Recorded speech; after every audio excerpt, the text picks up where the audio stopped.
Welcome to Off the Charts podcast, a podcast where we talk with people in the tech crypto industry about different topics and other opinions. In this episode, we talk with Steph Novert, a Romanian college professor and technical director of NeoTech, a Metaverse infrastructure project.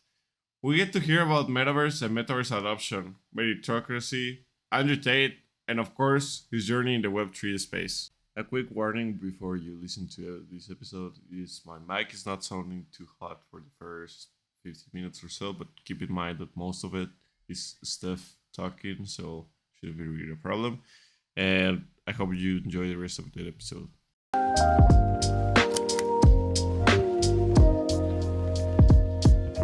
I have a question for you, actually. What do you think about metaverses? Have you been into one? Yes, I've been into our own metaverse infrastructure. I've been in other metaverse projects as well, in their infrastructure as well. I believe the metaverse will represent every website's interface, to call it like that. I believe every website will become a metaverse. And I truly believe that in the future, there will be people who will be living and getting real life experiences in the metaverse as well. I believe many industries will have a big role in building the metaverse. And here we can talk about tourism. Here we can talk about especially entertainment, gambling, music industries. We can talk about sports. We can talk about real estate and many other things here. Got you. Aren't you afraid that it's too early for Metaverse to thrive?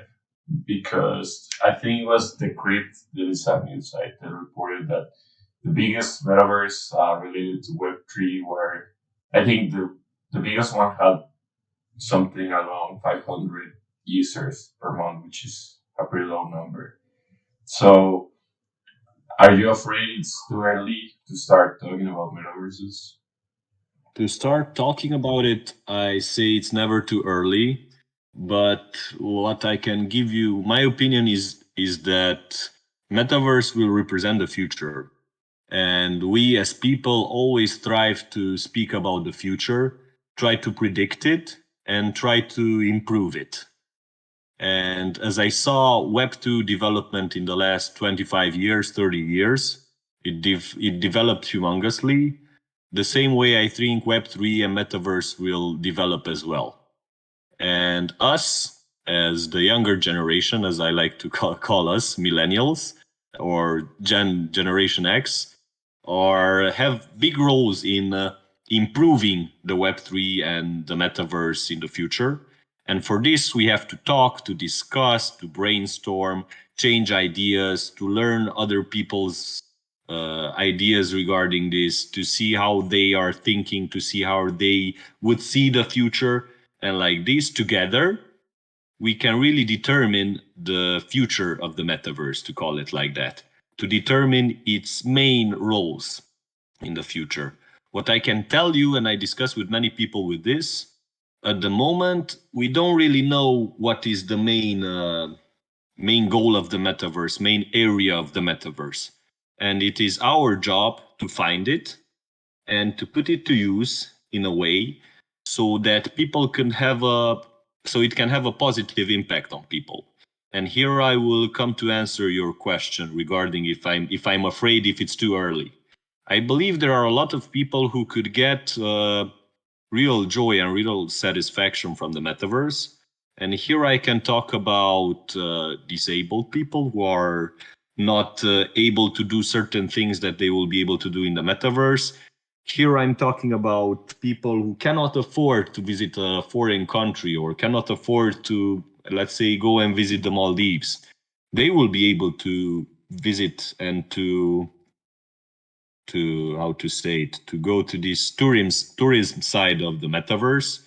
And also the entertainment world could have a positive impact on people's interaction and networking, to say it like that. What do you think about this? I understand, and I think it's definitely interesting point to bring up. And I'm just concerned that I see not a lot of people have interest in the metaverse. Like, I mean, mainstream users, because I know a lot of developers who are into the metaverse, and big companies, right? We have Meta, talking left and right about how they're going to develop the metaverse and how their Oculus Rift systems are going to be a big part of it. But when you talk to everyday normal people, they don't seem interested at all. However, this has happened before. For example, with crypto, a lot of people were not interested in crypto first, and now they are. So I definitely see how this trend could change. However, I always want to hear what the people behind the metaverses or behind any new technology think first. Yeah, that's pretty much my take. And I think we have already something similar to metaverse. Do you know what VR chat is? Not really, to be honest. Okay, so VR chat is like a Steam game. It's VR obviously. And the thing about VR chat is that it's like a huge sandbox. Like everyone can create stuff. People create like worlds all the time, like different type of worlds or games or stuff like that. And it's really immersive. Some people do become addicted to it. And it has like 33K players, right? So my question is, how does this differentiate from a metaverse, right? If it's pretty much the same concept, which is kind of having like a life inside a digital world. I can tell you is the metaverse also involves the monetizing system from the real world, which could potentially become also in crypto, a possibility to work only with crypto in the future. And I believe that the metaverse could have, to say it like that, could connect to create the bridges between the two worlds. It could have a very nice impact here. And as I told you before, we can only guess what could be the difference, what could be the potential plus of the metaverse. At the moment, we're only talking. We try only to bring a plus to the metaverse ecosystem and to the Web3 world. And to compare the two, I would say that the possibility of integration into the metaverse could possibly be more simpler with the NFT systems as well. To have the possibility to implement your here I will talk about more, but later about our project as well, to be able to import your own infrastructure, to be able to import your own characters, to be able to import things from the real life into the metaverse. Of course, yeah, of course, I agree. Yeah, that's definitely what I was hoping to hear. Thank you for answering. Okay, so let's change the topic a little bit. I am a bit paranoid about stuff. I don't know why. I can always be like that. So I recently see a lot of things being automated, right? And it's kind of a scary thing. It reminds me to... You're scared of AI, right? Yeah, no, it sounds ridiculous, right? It sounds absolutely delusional. I was talking to an Uber driver about this, and he was like, "Man, can you get off of my car? What are you talking about?" But it is kind of scary to me. I see a lot of professions that could be changed, right? So, for example, airplane pilots, Uber drivers. I think those are things that are being really looked into by companies to automate. And there's even like big companies like HP having programs to remove entire branches, right? So my question to you is, what do you think the artificial intelligence won't be able to take away from humanity, right? So I even think coders eventually will shoot themselves in the foot and make something so big that they won't ever be needed, right? So what do you... Well, so the question is what they can't take away. Here I would like to say that the human intelligence has three parts. There is the IQ, the intelligence quality, there is the emotional quality, and there is the motric qualities. These two are the three aspects of humans. And from these three, the intelligence and the motric qualities, it can take over. But the emotional qualities, I don't believe that we are close for them to be taken over. I had a really nice discussion even now when we were in NFT Show Europe, where I saw a presentation about AI and what it could bring or what it could not bring into the future. And I believe that the main thing that it lacks is the human emotion. It's the capacity to make a decision regarding to other people's, which can give other people satisfaction, to say it like that. And here will be, I do believe that AI will not take over people's jobs. I do believe that AI will make people's jobs easier and will open opportunities for new jobs to be found in the future. And here, when we are discussing about future jobs, because it's connected to AI, somebody told me this and it seemed really interesting for me, is that we were discussing about future jobs. And he told me that the future jobs are the ones that you cannot explain to your parents or grandparents. In the past, it was really good to become a doctor. It was really nice. But now you are a doctor, engineer in the 3D digital space, to call it like that, 3D engineer in doctorate studies. And the jobs that will come with the metaverse and will come with I'm sorry, I keep getting back to the metaverse topic, excuse me, but the jobs that will come with how you say, the fear of overtake by AI will create new and better opportunities to make people's lives easier.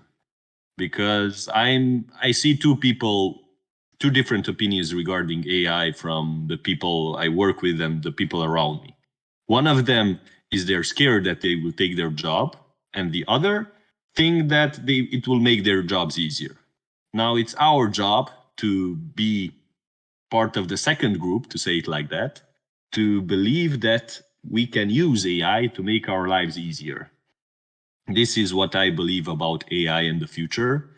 I will believe that, yes, it will take over a lot of jobs, but it will make people's lives easier, and it will create new and better opportunities for us and for the future. That's quite a positive take. Yeah, you're pretty right about the groups. There's like some of us thinks like it's doomed and we're scared. And the other people do say like, oh, for example, VFX artists are like, well, it's going to make my job faster, which is good. So I can make more stuff, right? So definitely a point there. But it's just scary because I've seen testimonies of like how a lot of 2D artists were thrown into the garbage because 3D existed, right? And other artists are like, well, yeah, it did happen, but the ones who with 2D knowledge could put that 2D knowledge into 3D knowledge and make even prettier things, right? So I think it's mostly, from what you say, it's mostly like, how do you conduct yourself, or how do you want to use that? You can either be scared of it or use it, right? So yeah. Yeah, exactly. Now, there will always be conspiracy theories that, yes, AI will take us over. Yes, we will never have a job. They will take every job. You cannot work anything. Only the big names will gain money. The rest, the AI will be working. The rest of us will live on the streets. I'm on the other side of things, and I believe that we are able to use the AI.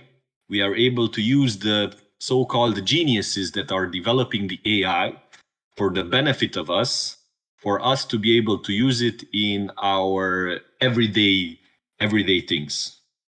I do believe that until in 10, 20 years, there will not be a day where we will not have a connection with AI in the future. Everybody will have an interaction with AI every day. I believe this in the future, because I believe it will have a great impact in the development as us as people. Yeah, definitely. I agree with you. Which brings me to another interesting topic, right? Do you think we're early to crypto? I saw only 5% of people hold crypto in the world, which 5% is a big percentage, believe it or not. That's a lot of people, but it's still not comparable to like people who have managed fiat, for example.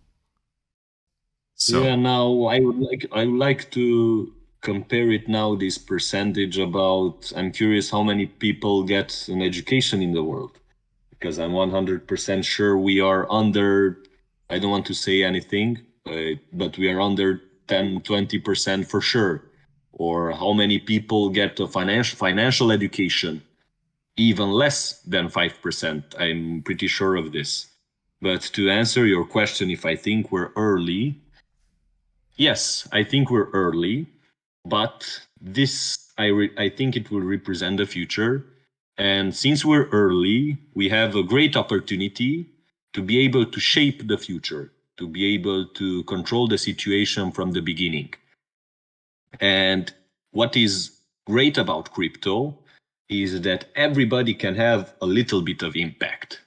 And here I would like to talk a little bit more about Bitcoin and the other coins. And I believe that I keep hearing these theories that, only Bitcoin is good, keep only Bitcoin, the rest doesn't matter. I believe that every coin that comes extra, every token, every non-fungible token, every NFT that comes, brings a big plus to the ecosystem, and they bring a big value to the entire crypto world. And here I believe that I'm happy, honestly, that we are early and we are able to work on the future, to shape it as we see fit and as we see best. What do you think about this? Aren't we able to shape the future like this? I don't know, man. That's a tough one, if I'm being honest, because I don't like that every single Web3 like new company has a token. I don't enjoy it. I think it's virtually bad, and I think creating a token is so easy that facilitates scamming people really fast, right? So I definitely think that it shouldn't just be Bitcoin. I think there's a lot of good tokens. I think Ethereum is great. I just don't think every single thing that happens on Web3 should have a token. Every single metaverse should have a token. Because if you have already a lot of working tokens, what do you want for every single thing, right? I think it's getting crowded in the market. And a lot of those tokens just die out in the first month and people lose money. But that's just my take. I do think the possibility to contribute to absolute anything or anyone in Web3 without, all the legal stuff you have to do behind, or it helps to create micro ecosystems that eventually will thrive harder than other stuff. Because investing in stocks, for example, it's harder than investing in crypto. And I think that's good for the ecosystem. However, I don't love every single thing having a token. No, I hear.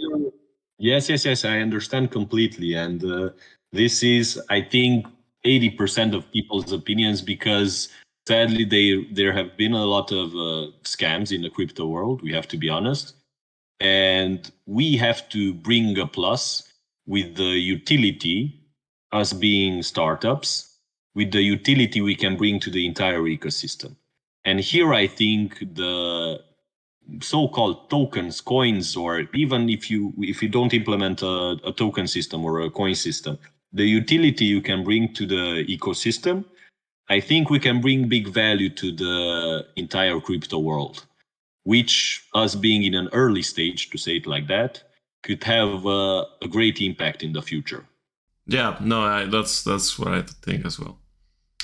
I have a question for you, actually. I do have a lot of questions for everyone. Would you say you're a successful man? I would have to pour myself a glass of wine to answer this, and after that to give you an answer. but I'm the type of person that's not to say it's successful. I'm always trying to be better than I was yesterday. This is a motto I would use to describe me better. I don't consider myself successful. I consider myself always trying to be the hardest worker in the room. And here I've met, I think, I cannot say more than a handful of people who work harder, and I try to do my best to stay in that top 5, top 3. And about success, this success is pretty relative, to call it like that. You can measure success in money, you can measure success in family, you can measure success in happiness. I believe that my success will be making the world and improving the world to make it a better place, to have a better impact on the society, to have a better impact on technology, to make some innovation. At the moment, I'm writing a PhD study as well, so I can talk about innovation as well. And yes, I don't consider myself successful. I better let others try to say I'm successful. Yes, I thank them. And I want to prove them that I'm a harder worker and try to improve the world to make it a better place. What about you? Do you consider yourself successful? No, not really. I think I'm lucky. Honestly, I think I have a lot of luck. Which brings me to: do you think what you have is luck or hard work?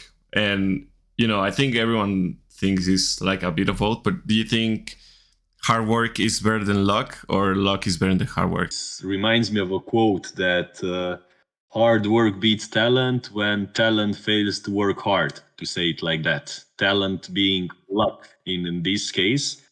Honestly, I consider myself very lucky because I've met amazing people even in the Web3 world, and I have amazing people surrounding me.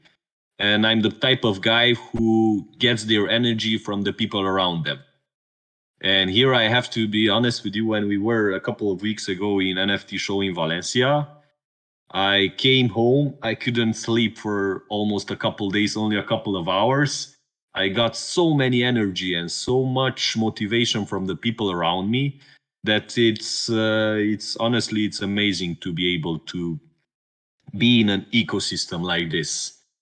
And to tell you my true opinion, I believe that this mentality is contagious, to call it like that. And I want to give to other people what I received from other people, this energy, and to be this lucky, hardworking hardworking guy, to call it like that. But to answer your question, because you can see I keep avoiding it,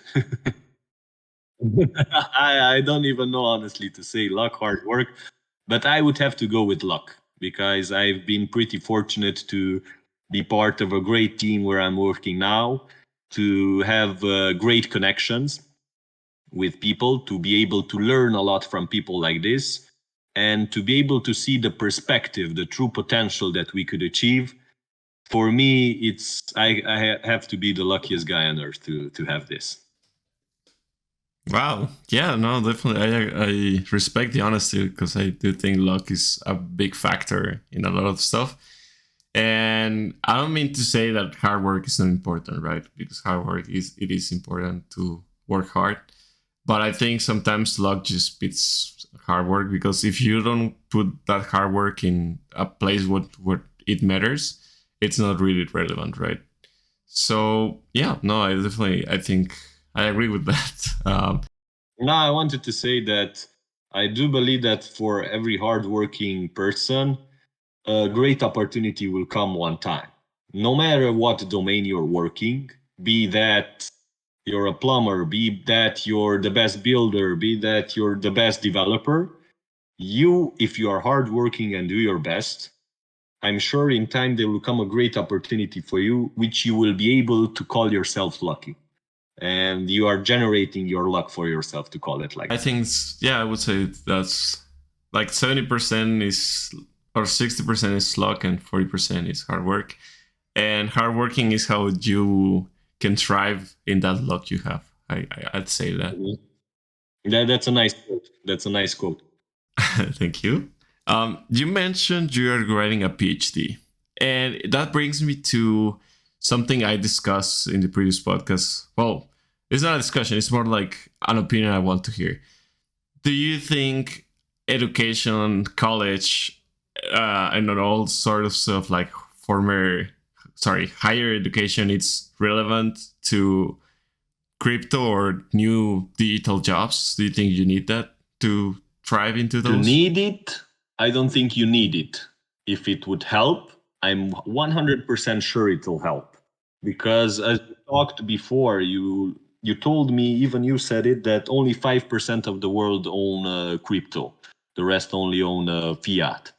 And here, having an education system that could help other people, even if it's not in university, even if you put in before university, in high school, you can put, for example, a class about Web3, only about general knowledge for people to be able to understand what it is, how it works, and what could it possibly achieve, what could it do bad, what could it do good. I think it would help a lot of people to get educated regarding this. As for Web3 jobs, it could open a system where universities is involved. I believe that anything, to say it like that, you can find it on the internet and learn it on the internet. But in many countries, for example, people are not that, not to say educated, knowledgeable, educated, to be able to learn that by themselves. And here, the universities could have a great impact as well. And I do believe that there will be, I'm not sure if they exist now, but there will be in the future universities regarding Web3 and crypto and this space as well. And I would also I'm also teacher in university in my city. And I also like to be in the future, why not, in my university as well. Wow, that's quite the take. Yeah, I agree that it helps that you don't need it as well. But something I'm not, I wouldn't say concerned, but do you think governments and education systems would like to push Web3 stuff when it's something a lot of governments have proved they're not really fond of it, right? You have the US sanctioning every single thing happens in crypto and not really promoting it. I think I saw like courses in Harvard about Web3 and blockchain technology, but governments themselves don't seem to be that fond of crypto, except El Salvador, I guess, but they're not doing that good. So, what would it take for a government to say, "Oh yeah, let's do some kind of courses into Web3 for"?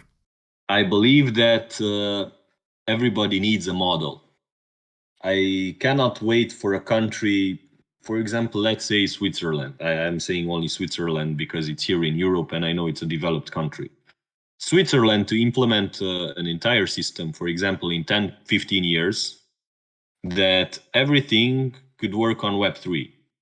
And here we can talk about even politics to be on Web3. For example, you will not go to vote a certain person, but rather you will go to vote a certain smart contract or idea, a plan for the next 5 years, and everything to be written in that contract, for example, and everything to be done in those 5 years. And the elections to be done this way. We will not have any more leaders. We will have more power to the people, to say it like that. And to answer your question, I believe that we are pretty far from this. But I believe one day we will be able to achieve it. And for many countries to be able to get there, we will need to have a model. And to build this model, we will need to maybe have a couple of generations with different mindset, new ideas, new innovations, to be able to implement it somewhere. And after that, for everybody to be able to have a model and to be able to work after it. Because even in every domain, everybody, to say it like that, looks up for somebody or tries to copy somebody. And here we will have to build a model for the future. as we are in the early stages, we could make great things together, to say it like that. It's such a complex structure that would need to be involved. Like you said, I don't think me or you would be alive to see it, if I'm being honest, because it's imagine like implementing something that it's so transparent and it's so much security as well, right? Because if a smart contract fail in the elections and someone just like hack it and chooses who wants to win, that could be a massive issue. However, currently we still have transparency issues in amongst governments, so I think it's viable. But how convenient would it be for a government to do this, right? For example, where I live, it's Mexico. I'm not from the US. I live in Mexico, right? And we have a lot of corruptions in government's companies. For example, Pemex is like a company here that manages oils. And I used to know people in those companies, and they would steal like in millions of dollars and misbudget millions of dollars. And in my head I thought, well, if they have some sort of blockchain kind of type of structure where every single person could see what they're doing with the funds and what they're buying, it would be awesome, right? Because everyone would know where their tax money is going to. But as someone in that company or someone in the government who likes stealing, which is most of our politicians, I wouldn't implement it, of course, because I want to keep stealing. So I don't see how would this be implemented in countries with such big corruption, where transparency is not possible because it's so in the roots of the current government that you would need to wipe them out. For sure. I'm from Romania, so I kind of understand everything you're saying. I believe our country is a couple of years behind the other, to call it European countries, regarding this, to call it like this, not openness, but where everybody can see everything, where it goes, how it happens. We are a little bit behind this as well, but I can only hope for the best for the future. And to hope for the best, I have to believe in these ideas, believe that it's possible, and believe that us and the future generations, maybe why not make it in our lifetime as well? And maybe when we're old, we'll have another podcast in 50 years, and you will tell me, you were right. There's one country who's doing it, but not ours. I do hope so. No, I hope so. That would be amazing. And I think, like you said, countries like Switzerland or Norway could pull this off, if I'm being honest. Some countries, I don't think they will do it so easily, like Mexico, as I mentioned, but I do think it's a possibility. And I would love to have another podcast in 50 years and talk about it. Okay, so quick question, kind of totally unrelated. But you're from Romania, right? Do you know who Andrew Tate is? Yes, I know him. Of course. What do you think about him? Person on the planet. What do I think? Yeah, he's really famous. Yeah. What do you think about him? Well, I don't even know what to answer. If I say something positive, I think I will be blocked from every social media. But I don't know to say something negative, positive. I believe everybody is entitled to their own opinion. And I believe nobody should be blocked for giving his own opinion. Regarding his opinions, there are many. I think on many he is wrong, on many he is right. But I would not say I'm a supporter. I will not say I'm a hater. I think he's funny. I think he's entertaining. And I don't know, no comment. What could I say? What do you think about him? I think I might be falling into love with you because that's exactly how I feel. I don't like censorship, even if it's like the stupidest take ever, right? Because he does have really stupid takes sometimes. But I find concerning that social media can just wipe you out when honestly he didn't do anything that bad. Like we see people do worse stuff every single day, right? I do think he's a funny character. Definitely, he says the most outrageous stuff on the internet, and I think that's hilarious. I do think that he has really bad takes sometimes. Like, like, oh, women belong to you if they're married to you. That I think that's stupid. But yeah, I think it's like he has also good takes. Sometimes like, oh, maybe you should be more productive. But yeah, I think you don't have to be a supporter to see that he has some good points, and you don't need to be a hater to see he has some terrible points, right? It's just a matter of intent, like people should look into the intent of the person behind the camera, and also realize, just because a person has bad takes or doesn't mean it's like the worst person ever, or if they have good takes, it doesn't mean that they're the best person ever. I think a person cannot be judged just to say. I don't think people should be just judged in absolutely black or white for what they say. It's a matter of the character, and I don't think other people who have opinions about those people should be cancelled because, I don't know, they don't think that Andrew Tate is like the worst human being or he's the best human being, right? I think you can look at the good parts and the bad parts, and you don't need to be an absolute in that. And I think he's hilarious, honestly. He says so many stupid stuff. It's so funny. Like the obsession with...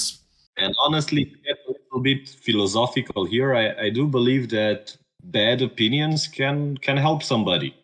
I mean, seeing somebody who is right, seeing somebody who is wrong, maybe I think helps humans to develop better, to see somebody has a different opinion. Yes, I disagree with him, but it's not a problem if you disagree with somebody. I mean, it's normal. Like everybody has different opinions. Everybody has good takes, bad takes, sometimes hilarious ones. But yeah, this is what I think.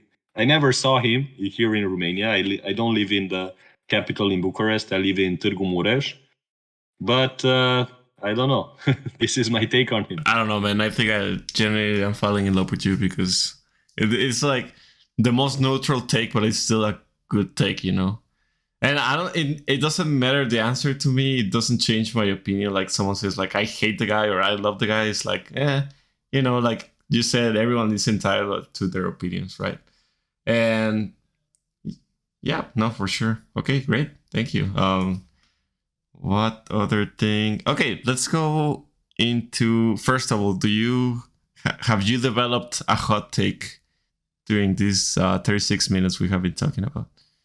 Hot take. I have a couple of ones involving also Andrew Tate, involving Metaverse, involving the future, Web3, politics. We discussed many things. My hot take, if I try to think about it for today, I believe that everybody is entitled to what they want to say, to their own opinion. Everybody is responsible for what will happen in the future, and we have a big influence on it. And I believe us, after this podcast, will influence a couple of people who will make big changes in the next 10 years. In 10 years, us will have this podcast again in the metaverse, and a lot of people will be listening. I would say that was more of a wholesome take, but I still love that, and I still, I'll keep it because yeah, that was pretty wholesome, man. It wasn't too much of a hot take; it was just wholesome. Okay, so I'll change the name of this segment to wholesome take. Okay, so now let's go to the juicy part. Tell me about your project. I want to know everything. So imagine I'm just 50-year-old and I have no idea what you're talking about. How would you explain? Yeah, a nice way to put it. I do believe if you're not able to explain something to a 5-year-old, you don't understand your project or theme very good. And to put it like that, I'm technical director at NeoTech Finance, and we are building the real metaverse. And what I mean by the real metaverse, we take the real world, scan it, process it with our special hardware, process it after that with our special software, and make an exact digital twin of the real world into the digital one. And here we separated the entire countries into NFTs. NFTs that consist of historical buildings, historical monuments, museums, stadiums, parks, and entire streets as well. So people will be NFT holders of entire digital assets in the digital world, to call it like that. And here our NFTs will have a couple of utilities, to say it like that. We are launching the Genesis NFT collection on Tron, which consists of 1,000 NFTs from entire Romania. And mainly I say they have three big utilities, and I will talk a little bit about them. The first one is they will be whitelisted in all of our future collections. And why is this important? We are launching now 1,000 NFTs from entire Romania. At the beginning of next year, Paris is coming out, Budapest is coming out, a lot of big cities from Europe is coming out. We're expanding outside of Europe as well. And being whitelisted on the future collections, I think NFT holders will have a big advantage for the future because of the following utilities. The second is we want to generate a passive income for our NFT holders. Our NFTs, for you to imagine, will be on our platform NeoTech.technology, where they will be able to visualize it in 3D, make measurements, see how the building looks, how tall it is, how big it is. And we can put any 3D object, FBX files on top of the NFT. And for example, if we put a big billboard with an ad on an NFT, on an NFT space, to say it like that, for example, beside Art Triumph from Bucharest, the revenue generated from the ad, 80% will go to the NFT holder and 20% for us. So they will be able to generate a passive income for them to become real, to call it like that, real estate moguls into the digital world, to call them like that. And if you're thinking, why would people want to put their advertisement there on that NFT? Nobody sees it, only the NFT holder sees it. No, the NFT and the 3D NFT will be able to be shared with the help of a link. And for example, many of our partners will make announcements, will make competitions, airdrops on our NFTs. And for example, they will not write on Twitter, the winner is, I don't know, Solotov, if I say it correctly, excuse me. The winner, they will not write this on Twitter, but rather share the link of their NFT. And I will personalize their 3D space, put it in big, the winner is, the wallet address, put some fireworks, give them an experience. And like this, our partners will be able to give an experience for their community. Their community sees that the partners our partners are evolving, going into the metaverse. They will be accessing the NFT. The more access we get, the more clicks we get, the more ads we can put back, which means comes back to what I started, the more money it will be generated for them. This is the second utility. And the third, and my favorite one because I'm a technical guy, is the data that the NFT has. The data of the entire 3D street, 3D historical monument, 3D building can be exported and can be imported into Unreal Engine or Unity. And I even have a video on YouTube. You can check it out on our YouTube channel, neotech.finance, where I explain how to export the data, how to import it into Unreal Engine, and in a matter of couple of minutes, how to be able to generate your own shooting game, your own 3D avatar game, your own fly around game, your own car racing game, anything you want. Having the infrastructure, in a matter of minutes, you can implement it and incorporate it into your own metaverse, into other metaverse projects. It has limitless possibilities. And here, if we talk about the possibilities, we can talk about tourism. If somebody wants to build a tourist platform, he will have entire countries scanned and in 3D digital version as well. You will be able to visit countries you could never do before. And here we can do that on our platform as well. We can talk about gaming. I believe that a lot of gaming companies, for example, when we'll be launching Budapest or Paris in January next year, they will come to us and say, we want entire Paris. And because they want to build a game. And Paris is split into, I don't know, let's say 1,000 NFTs. They want to buy the data from the 1,000 NFTs, but they don't want to buy the NFTs itself, only the data. And here comes the NeoTech token, which will help the NFT holders. For example, they don't want to sell their NFT, but they want to give the data to a gaming company. And they will be able to do this with the help of NeoTech token. And here the NFT holders will get another big plus, offering this data to big gaming companies, and can make themselves some money, to say it like that, in a long term, and really being digital owners of some really special places. And another big industry is music industry. We have a partner. I can even make a shout out to them, Capital Lion. We are building them a stadium, an entire stadium, on which they will be able to hold concerts of some bands, of new bands, of old bands. It could be to create them an experience. And this experience will be made with the help of our data. This is what I like to put accent on, because we are a metaverse infrastructure company, which offers infrastructure to other companies, and with this to help the entire ecosystem.